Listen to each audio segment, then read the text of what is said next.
Священный месяц Рабиуль-Ауаль. Священность?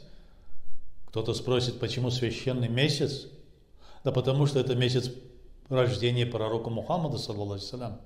12 Рабиуль-Ауаль – это день рождения и день его ухода из этого мира. Мухаммад, саллаллаху алейхи ва саллям, хотя в одном из своих хадисов говорит, что если Раджаб – это месяц Аллаха, Шаабан – это мой месяц, Рамазан – это месяц моей уммы, мусульман, но есть еще и Рабиуль-Ауаль, в котором пророк Мухаммад, саллаллаху появился на этот свет. Рабиуль-Ауаль для нас, для всех мусульман – это праздник. Почему? Некоторые говорят, зачем?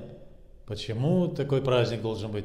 Да потому что в этом месяце Аллах Субхану ва Тааля ниспослал нам свою милость. «Вама арсальнака илля рахматан лил аламин».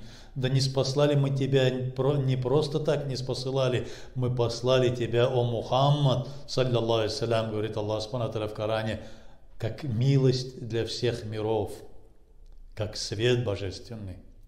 Ты создан из света, говорит Аллах Субхану ва Тааля Мухаммаду, саллаллаху алейхи ва саллям.